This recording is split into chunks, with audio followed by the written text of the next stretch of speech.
لیکن پھر کچھ عرصہ چھوڑے رکھا. چونکہ میں ایف ایس سی کے دوران ہی بلکہ ریڈیو میں آ گیا تھا, تو وہ ریڈیو پہ میرے پروگرام کی نوعیت یہ تھی کہ رات کا پروگرام ہوا کرتا تھا.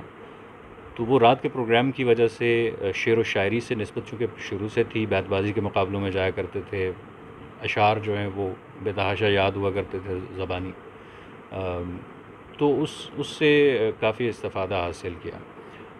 عروض کو پھر سیکھنے کی کوشش کی, بہت سارے اساتذہ کے سامنے زانوِ تلمذ جو ہے وہ طے کیا. اب تک 2013 میں جس کے 2 ایڈیشنز آ چکے ہیں, سب تیرے واسطے پہلی میری بک تھی. اس کے بعد 2 سال کے بعد دوسرا میرا مجموعہ کلام آیا, تیرا ساتھ اگر نہ ملتا. پھر اس کے بعد یاد کا چھٹا موسم, جو کہ کچھ 4 سال پہلے شائع ہوئی ہے. بیچ میں ایک نعتیہ کلام کا مجموعہ تھا, ایک بکلیٹ تھی عقیدتوں کے گلاب. وہ میرا ایک پروگرام ہوا کرتا تھا 2006-07 میں ریڈیو کا, تو اسی کی مناسبت سے میں نے اس کتاب کا نام جو ہے ہدیہ عقیدت کا نام وہ عقیدتوں کے گلاب رکھا. ایسا ادیب قلم کار شاعر جس سے آپ بہت زیادہ متاثر ہوئے ہوں, یا جس نے اس قوم کے اندر ایک تحریک برپا کی ہو؟ لسٹ تو بہت لمبی ہے. بہرحال کچھ نام ہیں. اگر آپ اس ملک کی بات کرتے ہیں, اور فیض احمد فیض صاحب ہیں, احمد فراز صاحب ہیں, اس کے علاوہ پروین شاکر صاحبہ, احمد ندیم قاسمی, بہت سارے نام ہیں. اب کن کن کے نام آپ کو گنواؤں؟ اچھا, اگر آپ کو اس وطن عزیز کی تعمیر میں اپنا حصہ ڈالنے کا موقع ملے تو آپ سب سے پہلے کس شعبے میں ہاتھ ڈالیں گے اور کس شعبے کی درستگی کرنا پسند کریں گے؟ دیکھیے, وطن عزیز میں جو سب سے بنیادی چیز ہے اور جس پہ معاشرہ کھڑا ہوتا ہے وہ انصاف پہ ہوتا ہے.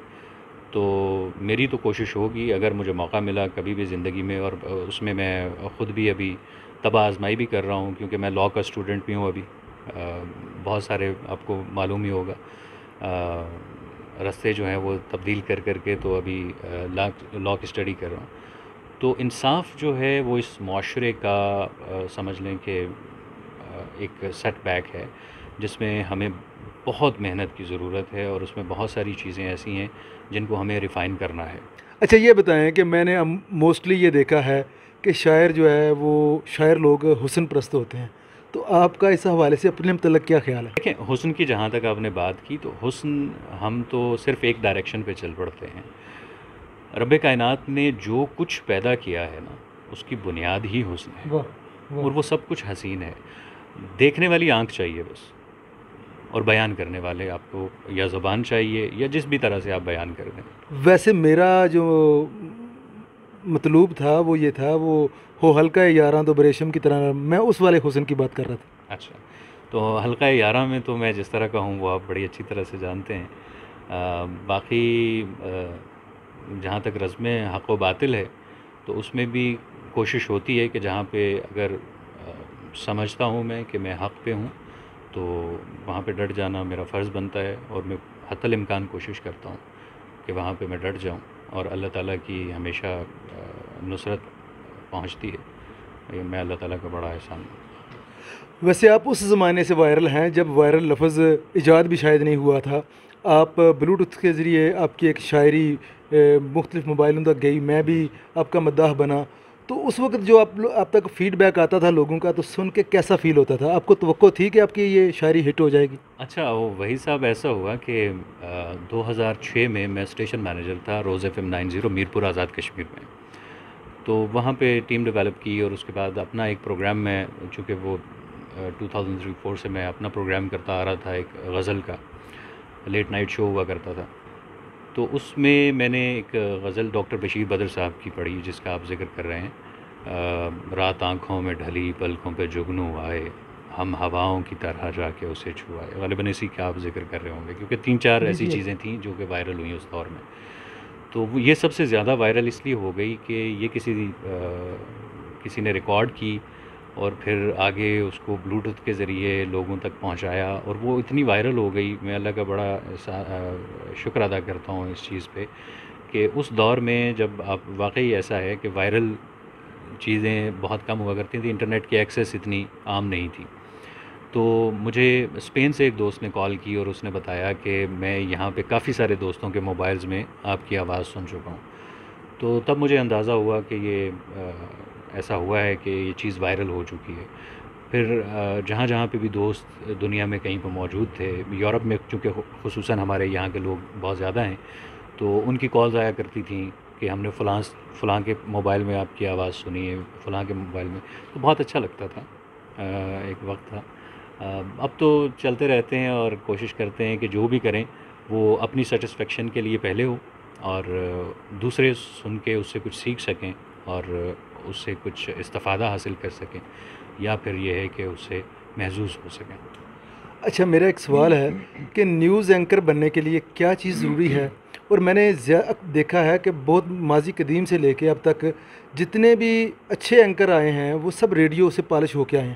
تو کیا ایسا ممکن ہے کہ کوئی بندہ غیر ریڈیو سے بھی اینکر بنا ہو؟ بہت سارے لوگ ہیں جن کو میں جانتا ہوں. انفیکٹ ابھی بھی پی ٹی وی میں کچھ ایسے لوگ ہیں جو کہ ڈائریکٹ آئے ہیں ٹی وی میں ہی. لیکن ریڈیو کے لوگ چونکہ ان کی پریکٹس، ہر آرٹ جو ہے اس میں آپ کو پریکٹس کی ضرورت ہے، ہر پروفیشن میں آپ کو پریکٹس کی ضرورت پڑتی ہے. Practice makes man perfect. So practice makes a man perfect. So آپ کو محنت ضرور کرنا پڑتی ہے. آپ کو اپنے زبان و بیان پہ محنت کرنا پڑتی ہے، تلفظ پہ محنت کرنا پڑتی ہے، ادائیگی پہ محنت کرنا پڑتی ہے. اس کے علاوہ آپ کا کرنٹ افیئرز کے حوالے سے نالج ہونا چاہیے. بہت ساری چیزیں ہیں جو کلیکٹیو ایک آپ کہہ لیں کہ ایک بندے میں اکٹھی ہو جاتی ہیں، پھر اس کے بعد وہ پرفارم کر سکتا ہے. بیسیکلی جو بھی کوئی بھی آرٹ ہے تو وہ پرفارمنگ آرٹ ہی کہلاتا ہے. تو پرفارمنگ آرٹ میں آپ جب تک اس کے تو پرفارمنگ آرٹ میں جب تک آپ اس کے تقاضے پورے نہیں کرتے تب تک وہ آرٹ کہلاتا نہیں ہے. تو میں سمجھتا ہوں کہ یہ بھی ایک آرٹ ہے، اور بہت سارے آرٹس سے مل کے بنتا ہے، ان کا مجموعہ ہے. تو بہت ساری چیزیں آپ کو سیکھنا پڑتی ہیں. بہت سارے لوگ ایسے ہیں جو کہ میس کمیونیکیشن کر کے آتے ہیں، بہت سے لوگ ایسے ہیں جو جرنلزم پڑھ کے آتے ہیں، لیکن وہ پریکٹیکلی اس طرح سے فیلڈ میں سکسیزفل نہیں ہو پاتے. تو اس کی بھی وجہ یہی ہوتی ہے کہ ان کے پاس پریکٹس نہیں ہوتی. ہینڈز آن پریکٹس جب تک آپ کے پاس نہیں ہوگی تب تک آپ کے صرف اور صرف بیسک نالج کا فائدہ نہیں ہے. تو تھیوری کے ساتھ ساتھ آپ کو پریکٹیکل کی بھی ضرورت ہے. اس کے لیے ایک ٹپ دے دیتا ہوں کہ ہر روز کوشش کریں کہ زبان سیکھنے کے لیے، تلفظ درست کرنے کے لیے آپ کو کوشش کرنا پڑے گی کہ روز کے 2 3 4 الفاظ ایسے ہوں جن کو آپ عام بات چیت میں آپ استعمال کریں، ان کو درست ان کا تلفظ سیکھیں. اس کے لیے بہت سی لغات ہیں. اب تو اعراب کے ساتھ آپ کو لغات مل جاتی ہیں. بلکہ میں بعض کلاسز لیتا ہوں تو ان میں سب سے پہلا لفظ جو ہے یہی درست کرواتا ہوں. اعراب لوگ کہا کرتے ہیں اس کو. تو اس طرح کی چھوٹی چھوٹی چیزیں ہوتی ہیں جو کہ ہم لوگ نگلیکٹ کر دیتے ہیں، لیکن جو پروفیشنل لوگ ہیں وہ جب آپ کو دیکھتے ہیں تو اس کے بعد پھر وہ آپ کو جج کرتے ہیں اس چیز پہ، پھر آپ کو اس پہ ریٹ کرتے ہیں. تو اگر آپ یہ چاہتے ہیں کہ آپ کی کیٹیگری بڑھتی جائے، آپ مزید جو ہے وہ ایکسیلریٹ کریں اپنے پروفیشن میں، تو اس کے لیے آپ کو محنت ضرور کرنا پڑے گی. محنت کے بغیر کسی قسم کا کوئی شارٹ کٹ نہیں ہے سکسیس کا. تو اگر میں آج جس جگہ پہ ہوں تو ظاہر ہے کہ اس کے پیچھے بھی 19 سال کی محنت ہے، اور دن رات کی محنت ہے، اور مختلف ڈائمنشنز کی محنت ہے. یہ نہیں کہ ایک چیز میں اسٹک ہوا، کیونکہ ہر آرٹسٹ جو ہے وہ اس کی استھیٹک سینس ہوتی ہے. تو اس استھیٹک سینس کو یوٹیلائز کرتے ہوئے وہ کوشش کرتا ہے کہ وہ ایکسپریس کرے ان تمام چیزوں کو جو کہ وہ جانتا ہے، جن سے وہ انسپائر ہے. تو وہ پینٹنگز کے طور پہ بھی آپ کو نظر آ جاتی ہیں، وہ آپ کیلیگرافی کے طور پہ بھی نظر آ جاتی ہیں، وہ آپ کو پوئٹری کے طور پہ بھی نظر آ جاتی ہیں، وہ آپ کو کسی اور پرفارمنگ آرٹ کے طور پہ بھی نظر آ جاتی ہیں. تو یہ ساری چیزیں آپ کے ایکسپریشن کا حصہ ہیں. تو آپ کوشش یہ کریں کہ اپنے ایکسپریشنز کو بہتر بنانے کے لیے اس میں ٹیکنیکس نئی سیکھیں، اسکل سیٹس اپنے جو ہیں ان کو امپروو کریں. جب تک آپ کے پاس اسکلز نہیں ہوں گے آپ سکسیزفل نہیں ہو سکتے. اور اسکل ایک نہیں، آپ مطلب ملٹیپل اسکلز سیکھنے کی کوشش کریں، تبھی جا کے آپ کامیاب ہوں گے. اگر ایک اسکل پہ آپ بیٹھ جائیں گے کہ میں صرف اسی اسکل کو پالش کر لوں اور اس میں آپ چلتے جائیں اور اپنا وقت جو ہے اس پہ لگاتے جائیں تو وہ بھی بہت اچھی چیز ہے. لیکن جب ملٹیپل سکلز آپ کے پاس ہوں گے تو ملٹیپل آپ کے پاس چوائسیز بھی ہوں گی. کوشش کریں کہ ملٹیپل چوائسیز تھوڑی ہوں لیکن with the passage of time ان کو ڈیولپ کرتے رہیں. اچھا، میں دیکھ رہا ہوں کہ آپ پچھلے کافی دنوں سے ایک تحریک قسم کی چلا رہے ہیں کہ جتنے سوشل میڈیا سے جڑے ہوئے وہ لوگ جو بے روزگار بھی ہیں آپ ان کو فری لانسنگ کے شعبے میں پروموٹ کرنا چاہتے ہیں. تو مختصراً یہ بتا دیجئے کہ آپ نوجوانوں کو کس طرف راغب کرنا چاہتے ہیں؟ فری لانسنگ اصل میں ہے کیا؟ کیونکہ یہ ہر بندہ نہیں سمجھتا. ہم جس دور میں میڈیا میں آئے انفارچونیٹلی تب اتنی ایکسیس نہیں تھی چیزوں کے، مارکیٹ تک اتنی ایکسیس نہیں تھی، سیچوریٹڈ مارکیٹ اتنی نہیں تھی. اب انٹرنیٹ کی وجہ سے اور جو نئے پلیٹ فارمز آ گئے ہیں جیسے فائیور ہے، اپ ورک ہے، فری لانسر ہے، بہت ساری ویب سائٹس ہیں. میں فائیور کو ریکمینڈ کرتا ہوں کیونکہ اس کا بڑا ایک اسموتھ پروسیس ہے. گو کہ اس میں پیمنٹس آپ کو ذرا تھوڑی لیٹ ملتی ہیں، 13-14 دن کے بعد ملتی ہیں. فری لانسنگ جو ہے بیسیکلی آپ یہاں پہ بیٹھے ہوئے ہیں پاکستان میں، کسی گاؤں میں بیٹھے ہوئے ہیں، آپ چاہے کسی اپنی دکان پہ بیٹھے ہوئے ہیں، اگر آپ کے پاس اسکل ہے کوئی ایسی جو کسی کو چاہیے، وہ بندہ امریکہ میں بیٹھا ہوا ہے، وہ آسٹریلیا میں بیٹھا ہوا ہے، وہ کہیں پہ بھی بیٹھا ہوا ہے دنیا میں، اگر اس کو وہاں پہ اس اسکل سیٹ کا بندہ چاہیے تو وہ ایکسیس کر سکتا ہے کسی بھی جگہ سے، کم قیمت میں بھی، کم پیسوں میں بھی. اور وہ لوگ بعض جو ہوتے ہیں، اکثر بلکہ میں نے لوگ دیکھے ہیں جو کہ پروفیشنلز کو پریفر کرتے ہیں، کیونکہ پروفیشنلز کا کام ظاہر ہے کہ وہ ان کو اس میں ٹینشن فری ہو جاتے ہیں کہ ان کی کسی قسم کا پرابلم نہیں ہوگا، اور جیسی وہ پروڈکٹ چاہ رہے ہیں، جیسی وہ سروس چاہ رہے ہیں وہ ویسی ملے گی. تو فری لانسنگ کا سب سے بڑا فائدہ یہ ہے کہ آپ کہیں پہ بھی بیٹھ کے، انٹرنیٹ کی ایکسیس آپ کے پاس ہو، آپ کے پاس لیپ ٹاپ ہو، آپ کسی بھی نیش میں کام کر سکتے ہیں. میری نیش جو ہے وہ گرافک ڈیزائننگ کی بھی ہے، میری نیش جو ہے وہ پرائمری جو ہے وہ تو وائس اوور کی ہے. ظاہر ہے کہ میرا کام ہے جو کہ میں کنٹینیوسلی کرتا آ رہا ہوں، ایڈورٹائزنگ ایجنسیز کے لیے بھی کرتا آ رہا ہوں، بہت سارے میرے ڈائریکٹ کلائنٹس بھی ہیں.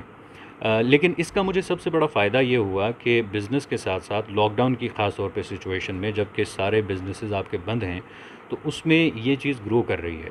تو فری لانسنگ کے حوالے سے اس لیے میں لوگوں کو زیادہ موٹیویٹ کرتا ہوں کہ فری لانسنگ کی طرف آئیں. اس میں اگر آپ کے پاس اسکل سیٹس ہیں، سب سے پہلے تو آپ نے کوشش کرنی ہے کہ کوئی اسکل ایسا سیکھ لیں کہ جس پہ آپ کی گرپ ہو اور جس کو آپ مزید انہینس کر سکیں، جس میں آپ مزید سیکھ سکیں، امپروو کر سکیں. ایسا اسکل سیٹ لے کے اس کے بعد آپ نے جو پہلا کام کرنا ہے وہ یہ کرنا ہے کہ فری لانسنگ کی طرف آنا ہے. اگر آپ کے پاس سرمایہ ہے تو آپ بزنس کی طرف آ جائیں، آپ اپنا آفس بنائیں اور اپنے اسکلز جو ہیں وہ لوگوں کو بیچیں. اور اگر یہ نہیں کر سکتے تو کم از کم اتنا ضرور کریں. میں اپنا بزنس بھی کرتا ہوں لیکن ساتھ میں فری لانسنگ بھی کرتا ہوں، میں جابز بھی کر رہا ہوں، تو وہ ساری چیزیں ساتھ ساتھ میں چل رہی ہوتی ہیں.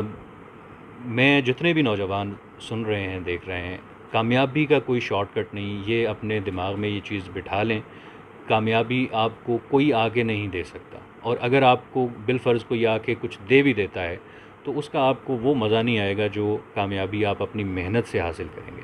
تو کوشش کریں اور کوشش کرتے رہیں. اس میں آپ کو ہرڈلز بھی آئیں گی، سب کچھ ہوگا، لیکن at the end of day آپ مطمئن ہوں گے، آپ اپنے کام سے بھی مطمئن ہوں گے، آپ اپنے اسکل سے بھی مطمئن ہوں گے، اور آپ میں وہ کانفیڈنس بلڈ اپ ہوگا جس کانفیڈنس کی ضرورت ہے.